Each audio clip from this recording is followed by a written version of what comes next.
ভাৰতৰ যিকোনো টেলিভিছন ষ্টেচনত যেতিয়া মোক মাতে মই ভুলে শুদ্ধ হিন্দী ইংৰাজীত কওঁ কিয় কওঁ কাৰণ মই যদি নকওঁ মই শিকিম ক'ৰ পৰা গতিকে ষ্টিল উই আৰ লাৰ্নিং গান্ধীজীয়ে কৈছিল যে গোটেই জীৱন জুৰি মানুহে শিকিব পাৰি গতিকে আমি যদি কিবা নহয় কিবা এটা প্ৰতিদিনে শিকি থাকিব চেষ্টা কৰোঁ আমিতো অলৰাউণ্ডাৰ হৈ যাম সেইকাৰণে মই এইটোকে ক'ব খোজো যে education has nothing to do with MA or PG or PU or higher secondary. It is a lifelong learning process. আজি যিজনী ছোৱালী আমি ডিবেটিং শিকিছো যোৱাকালি আমি মিউজিক অহাকালি আমি মিউজিক শিকিব পাৰোঁ পৰহি আমি ডান্স শিকিব পাৰোঁ তাৰ পিছদিনা আমি মা হ'ব পাৰোঁ এজনী যদি ছোৱালীৰ জীৱনলৈ চাওঁ প্ৰথমতেতো দেউতাকৰ কোলাত থাকে তেতিয়া দেউতাকে ভাবে মোৰ ছোৱালীজনী কি কৰিব পাৰিব ইমান মৰম লগা তাইক মৰমে কৰি থাকিম দুদিন পিছত খুব ধুনীয়া ষ্টুডেণ্ট হৈ যায় তাৰপিছত দেউতাকক কেৱল আৰম্ভ কৰে দেউতা ঔষধ সময়ত খাইছানে নাই ভাত খোৱা এইটো ভুল কৰি আছা সেইজনীয়ে গৈ আকৌ মাকো হয় সেইজনীয়ে ঘৰৰ ইনকামতো সহায় কৰা আৰম্ভ কৰে গতিকে মই ভাবোঁ যে ছোৱালীৰ জীৱনৰ পৰাই আমি শিকিব পাৰোঁ কেনেকৈ আমি অলৰাউণ্ডাৰ হ'ব পাৰোঁ Thank you so much, sir. নমস্কাৰ মাননীয় মুখ্যমন্ত্ৰী মহোদয় মোৰ নাম বৃষ্টিৰাণী চাংমাই মই মহাবিদ্যালয় ছাত্ৰ একতা সভাৰ তৰ্ক আৰু আলোচনা চক্ৰ বিভাগৰ সম্পাদিকা মাননীয় মুখ্যমন্ত্ৰী মহোদয় আপোনালৈ মোৰ এটা প্ৰশ্ন আছিল মুখ্যমন্ত্ৰী মহোদয় আমি বিভিন্ন সামাজিক মাধ্যমত আপোনাক সদায় ৰাতিপুৱাৰ পৰা ৰাতিলৈকে ঈৰ্ষণীয় ৰূপত সতেজ সক্ৰিয় আৰু কৰ্মব্যস্ত ৰূপতে প্ৰত্যক্ষ কৰোঁ ছাৰ আমি আপোনাতকৈ যথেষ্ট বয়সত সৰু তথাপিও আমি দেখোন অলপতে ভাগৰি পৰোঁ আপোনাৰ এই কৰ্মোদ্যম চিৰতৰুণ কৰ্মোদ্যমৰ ৰহস্য কি আমাক জনাব নেকি এটাতো ফাৰ্ষ্ট এইটো ক'ব লাগিব যে যিবিলাক ল'ৰা ছোৱালীয়ে ছাত্ৰ অৱস্থাতে ৰাজনীতি কৰে বা ষ্টুডেণ্টছ ইউনিয়ন কৰে বা কাম কাজ কৰে ক্লাব কৰে যিকোনো কামত আগভাগ লৈ থাকে অকণমান তেওঁলোকৰ বডি আৰু মাইণ্ডটো ভাইব্ৰেণ্ট হৈ থাকে কিন্তু আটাইতকৈ আচল কথাটো কি যে it is a chance of accountability মই যদি ভাগৰি যাওঁ মই অসমখনৰ প্ৰতি অন্যায় কৰা হ'ব গতিকে মই যিদিনাখনে মুখ্যমন্ত্ৰী হৈছোঁ সিদিনাখনে মই শপত লৈছোঁ যে মই ভাগৰিব নোৱাৰোঁ আৰু যদি মই ভাগৰি যাওঁ তেতিয়াহ'লে কাম কাজ নহ'ব সেইকাৰণে মই ভাবোঁ যে it is all about Euro minds মই যদি ভাবোঁ যে মই নাভাগৰোঁ খালি ভাগৰিব নালাগাৰ কাৰণে ইণ্টাৰেষ্টিং কামবিলাক কৰি থাকিব লাগে যেনে আজি মই গোলাঘাটত আছোঁ মই মোক সজাব লাগিব এনেকৈ যে নেক্সট মুমেণ্টত মই যিটো কাম কৰিম তাৰ পিছৰ মুমেণ্টত যিটো কাম কৰিম সেইটো তাৰ পৰা যাতে মই এটা এনজয়মেণ্ট পাওঁ যদি মই এনজয়মেণ্ট নাপাওঁ আৰু নিগেটিভ কামৰ লগত যদি মই থাকোঁ তেতিয়াহ'লে ভাগৰ লাগিবই আৰু মই ভাবোঁ যে অলপ চলপ বেয়া অভ্যাসবিলাক নাথাকিলে মানুহে ভাল কৰি মেইনটেইন কৰি থাকিব পাৰে মদ পানী খাব অলপ কমাই নাখাব বুলি নকওঁ কিন্তু মই ভাবোঁ যে সেইবিলাকৰ পৰা দূৰত থাকিলে এনাৰ্জি পোৱা যায় এটা হৈছে কামবিলাক পজিটিভ হ'ব লাগে you will get lot of energy আৰু বহুত বেছি মানুহে কাম কৰাটোৱে নিচা হ'ব লাগে বেলেগ নিচাক আকৌ মানুহক আক্ৰমণ কৰিব সুবিধা দিব নালাগে এনেকুৱা পৃথিৱীত বস্তু ইমান আছে মোবাইলৰ পৰা আৰম্ভ কৰি এতিয়া আমি এই মোবাইলটোৱে ল'লোঁ বহুত ছোৱালীয়ে ফেচবুক কৰি আছে কোনোবাই কিবা কৰি আছে ইনষ্টা কৰি আছে কিন্তু এই ফেচবুকটো গুগলটোতো আছে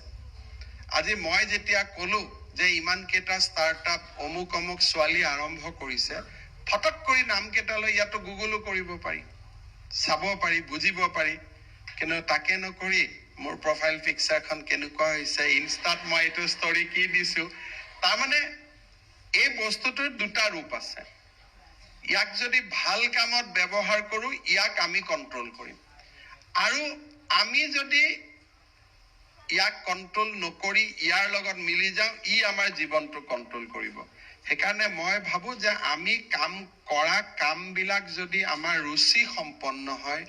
ইতিবাচক হয় আমাৰ ভাগৰ লাগিবই নোৱাৰে যদি আজি মই গৈ ৰাতিপুৱাৰ পৰা মই যিমানখিনি কথা ক'লোঁ দুটা তিনিটা শিকি ৰাতি যদি মই শিকিব চেষ্টা কৰোঁ মোৰ টোপনি নাহে কিন্তু ৰাতি যদি মই ইনষ্টা চাই থাকো কোনোবাই মোৰ বিষয়ে বেয়া কৈ দিলে মনটো বেয়া লাগি শুই থাকিম গৈ নহয় যে বেয়া লাগি গ'ল আৰু মনটো মোৰ আজি মোৰ পিকচাৰখন দিলো একো এপ্ৰিচিয়েটে নকৰিলে এটাও লাইক নিদিলে মনটো বেয়া লাগি গ'ল সেইকাৰণে মই ভাবো যে নিজে ভাল পোৱা কাম কৰিব লাগে আৰু নিজে আনন্দ পোৱা কাম কৰিব লাগে আৰু কামবিলাক পজিটিভ হ'ব লাগে ভাগৰ কেতিয়াও নালাগে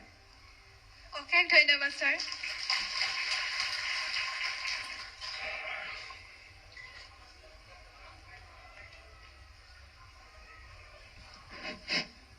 নমস্কাৰ মাননীয় মুখ্যমন্ত্ৰী মহোদয় প্ৰথমে আমাৰ মহাবিদ্যালয়ে আপোনাক স্বাগতম জনাইছো আৰু ধন্যবাদ জনাইছো আজি এই অনুষ্ঠানটিৰ জৰিয়তে আপোনাৰ পৰা এটা কথা জানিব বিচাৰিছো আমি সকলোৱে জানো যে আপুনি ছাত্ৰ অৱস্থাৰ পৰা এজন সুদক্ষ তাৰ্কিক আৰু আমি বিভিন্ন অনুষ্ঠানবিলাকত আপোনাক এজন অতি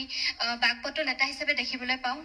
আপোনাৰ পৰা জানিব বিচাৰিছো যে আপোনাৰ দৰে হ'ব নোৱাৰিলেও অন্ততঃ এজন দক্ষ বক্তা হিচাপে আমি কেনেদৰে আগবাঢ়ি যাব পাৰোঁ এই ক্ষেত্ৰত যদি আমাক অকণ অৱগত কৰে তেন্তে আমি যথেষ্ট উপকৃত হ'ম প্ৰথম কথাটো এটা মই ভুল কৰি দিছো আই ক্যানট বি ষ্টেণ্ডাৰ্ড মই কোনো ষ্টেণ্ডাৰ্ড নহয় কাৰণ ময়ো শিকি আছো ভাল আমি সকলো ভাল হ'ব পাৰো যেতিয়া আটাইতকৈ ভালজনক অনুসৰণ কৰিব পাৰো মই ভাবো যে আমাৰ ছাত্ৰ ছাত্ৰীসকলে যদি পৰিশ্ৰমৰ পৰকাষ্ঠাক চাব খোজে আমি নৰেন্দ্ৰ মোদীৰ জীৱনলৈ চাব লাগে যে এজন সাধাৰণ ঘৰৰ মোৰ দেউতাটো যি নহওক চাকৰি কৰিছিলে দেউতাই কিবা এটা কৰি দিয়াৰ ৰাস্তা আছিলে প্ৰধানমন্ত্ৰী দেউতাকে কি কৰিছিল চাহৰ দোকানত মোদীজীৰ লগত একেলগে কাম কৰিছিল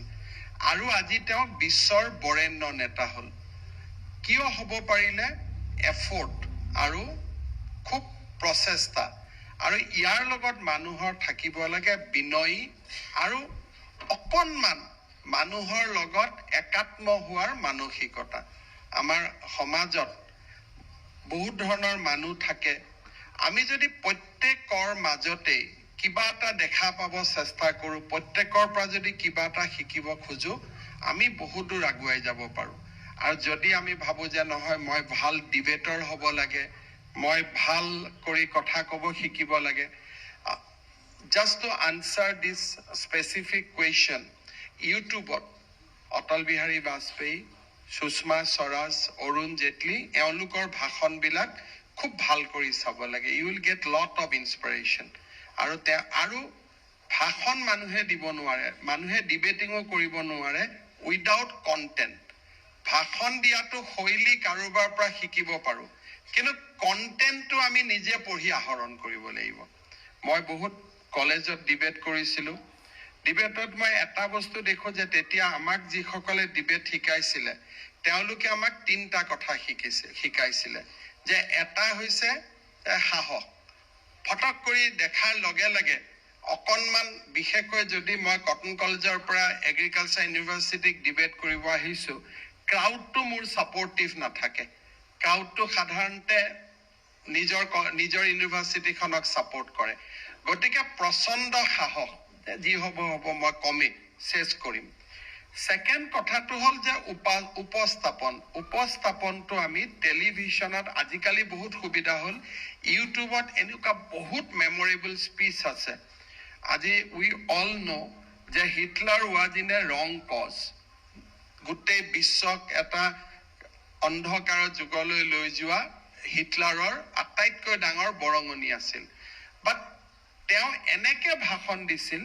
যে গোটেই মানুহখিনিকে মেছমাৰাইজ কৰি থৈ দিছিলে সেই যিটো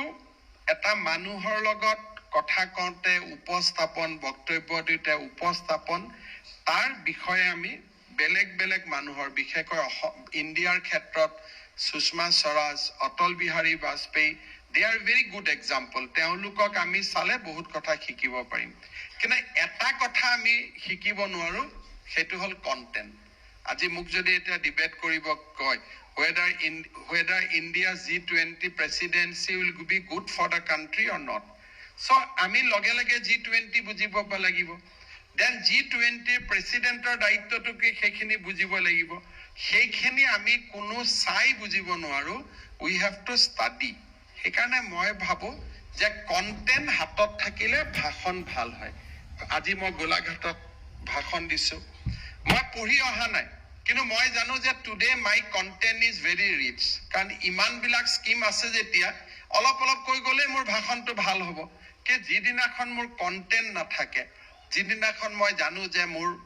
I am not in a very strong wicket তেতিয়া মই পঢ়া শুনা কৰি মই অলপ যুক্তি বিচাৰি ল'ব লাগিব যে কিবা এটা যুক্তি লৈ যাম যাতে এটলিষ্ট মই ডিবেটটোত পাৰ্ট ল'ব পাৰোঁ সেইকাৰণে মই ভাবোঁ যে কণ্টেণ্ট ৰিচাৰ্চ কৰা নিজক সাহসী কৰা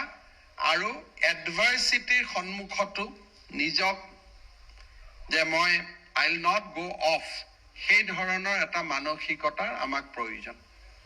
ধন্যবাদ ছাৰ আমাক ইমান সুন্দৰভাৱে বুজাই দিয়াৰ বাবে লাষ্ট ছাৰ ধন্যবাদ ছাৰ হ'ব হৈছে না থেংক ইউ সকলোকে ধন্যবাদ জনালোঁ হা